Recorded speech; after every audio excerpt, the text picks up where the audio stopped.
So I got to be different here, so I just got to get situated, and I got to get myself more comfortable because I am a singer, performer. I am not a speaker, so I got to get in a position to where I can't see you.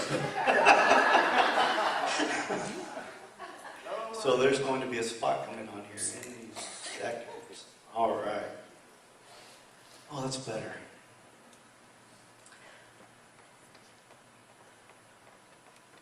So I'm 39 years old. I know I only look about 30, but yes, 39. I'm close to 40. I'm still single, obviously, and I have never been married. I've had plenty of girlfriends, and there were a few that I thought might be the one, but it turns out they weren't. Now, some would say that I'm picky, that I'm a little too picky, and that is exactly what my family and my close friends say. In fact, I've gotten so tired of hearing about that I've stopped telling my family and friends when I do go on a date. So they have no clue, they have no idea, because the first thing that they usually ask me, if they know I'm going on a date, first thing they ask me afterwards is, so what did you find wrong with this one? Can you believe it?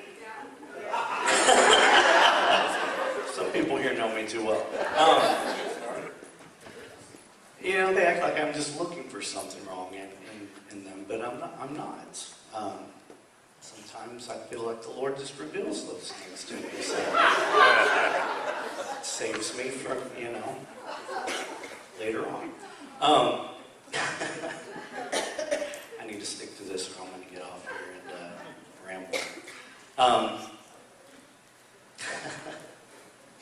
Another thing that I got tired of hearing from my family is, if I date someone for 3 months or more, I start hearing rumors, things behind my back of people starting to talk about our wedding. And I'm like, can't you give me a chance to get to know somebody a little bit before you have me married off? For me, I'm a slow mover, so it takes me a while. I got to soak things up. I got to get to know somebody, and 3 months just isn't long enough for me, And when I start hearing wedding bells and stuff all like that, that usually is a sign for me to run the opposite direction. So, again, I don't tell my family when I'm on a date with anybody, or Neely.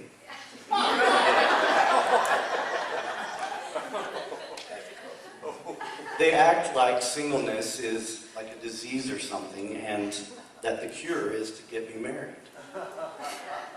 In 1 Corinthians 7:8, Paul says, "So I say to those who aren't married and to widows, it's better to stay unmarried, just as I am."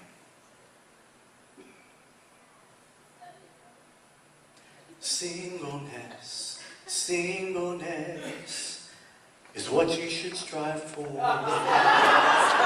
Singleness is what you need. Singleness, singleness is what I want for you. That was just a summary of what I just read right there. That could be Paul's theme song, I think. But when I read that, I thought, maybe he's on to something. I can be content being single, right? I mean, if I add another person to my life, it's just going to mess things up, mess my daily routine, And that makes me makes me think of a Stephen Sondheim song called Being Alive. It's from the show called Company. So let me give you a brief summary or synopsis of the show and see if it reminds you of anybody. On the night of his 35th birthday, confirmed bachelor Robert contemplates his unmarried state. Over the course of a series of dinners, drinks, and even a wedding, his friends, those good and crazy people, the married people, explain the pros and cons of taking on a spouse. The habitually single Robert is forced to question his adamant retention of bachelorhood during a hilarious array of interactions. Wow. When I read that synopsis, and I have seen the show, but it's almost like Sondheim knew me. It was almost like he wrote that show based on my life, because that's definitely, I'm 39 and single. All my friends, all my family have gotten married. I've been in, I can't even tell you how many weddings I've been in, And so, that's me. Robert is me.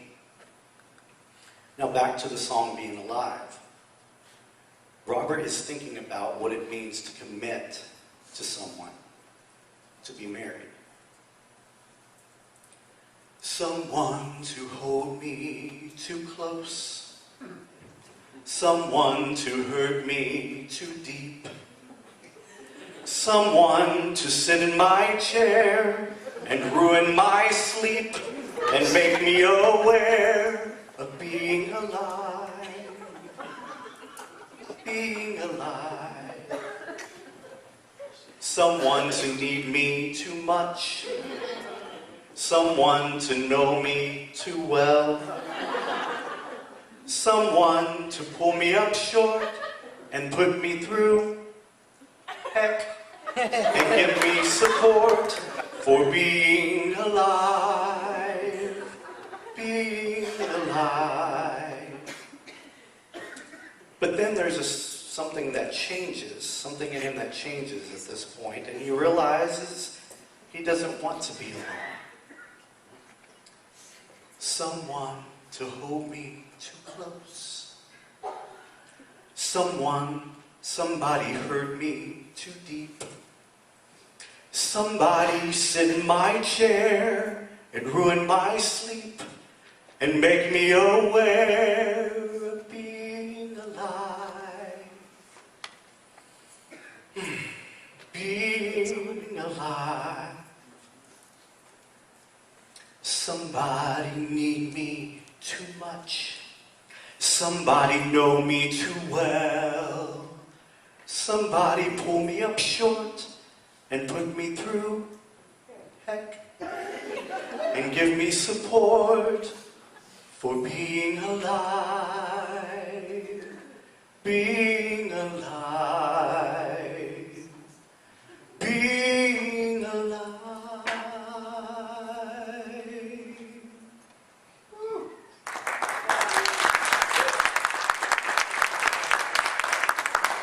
So now I go back to what Paul said in 1 Corinthians 7, 8, and 9. So I say to those who aren't married and widows, it's better to stay unmarried, just as I am. But if they can't control themselves, they should go ahead and marry. It's better to marry than to burn with lust. As much as I enjoy my singleness, I find myself longing more and more to share my life with another, to have a family of my own.